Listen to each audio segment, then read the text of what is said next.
Alright guys, I'm going to go over a couple things on leveling the new JGAURORA A5S.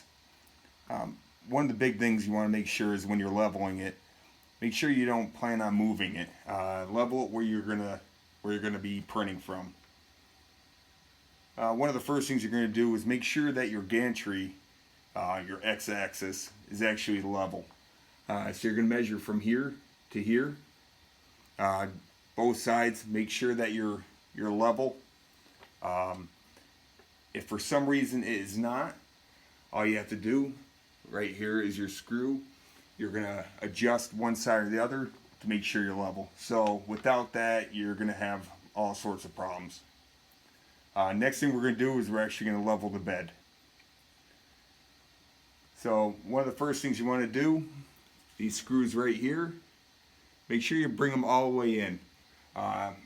One thing you want to make sure though is make sure coming back here they don't lower enough that you're going to be hitting those 4 screws right there.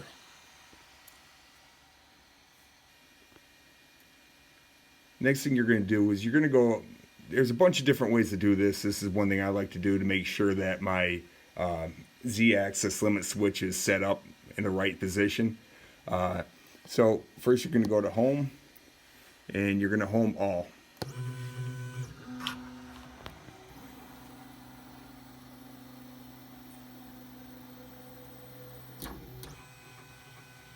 Pretty much what we're doing now is just making sure that we have enough room, that we're not going to have, that we're going to be able to leave enough clearance to adjust the bed, and without the limit switch shutting it off so we don't have enough adjustment.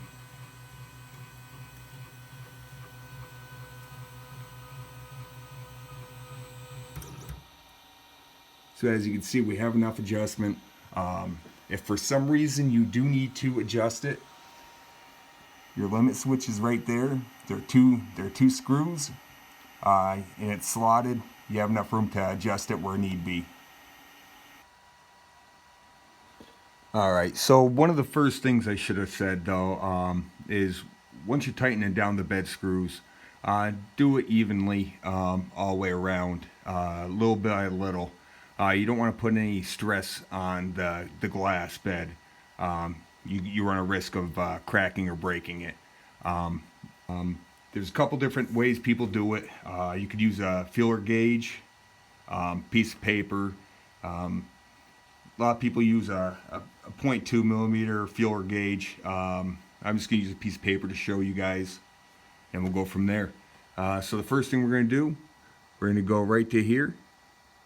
We're going to go to level, and you're going to go to your first position.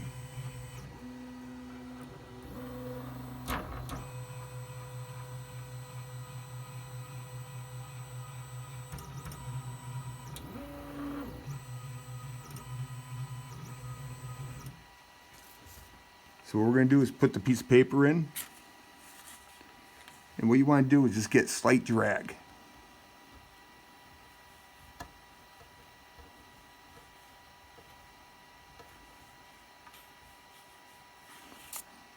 Alright, we're going to move to the next position.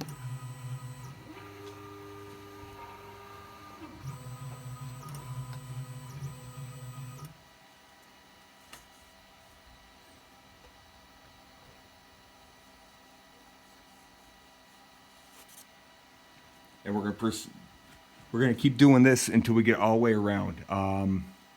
Once we get all the way around, we'll be done with the initial part. So we're going to go through first, second, third, and fourth positions. And then next what we're going to do, we're going to go back. We're going to home it. We're going to home all axes.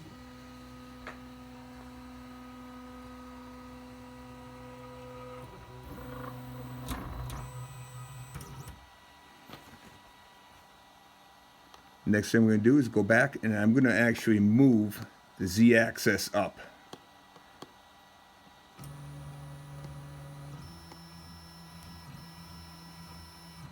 The reason we do this is just to make sure that everything is moving and settling in its spot, especially after being warmed up. So now, next thing we're going to do, we're going to go back to level, start in the first position.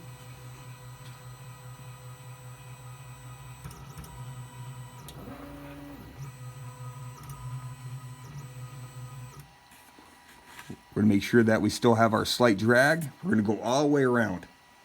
The next thing we're going to do after this, we're going to actually change. If for some reason you can't get it all the way in, there's a good chance you might have to go to a little bit bigger gap with feeler gauge.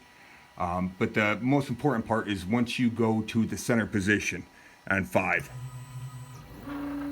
the 5th position. So if you still have a good slight drag there, you know you're good. If for some reason you're too close or too far away, there's a good chance you might have to do a mesh bed level. And that you'd have to look on YouTube and make sure that you're doing everything correctly. But this is a quick and easy way to level the bed.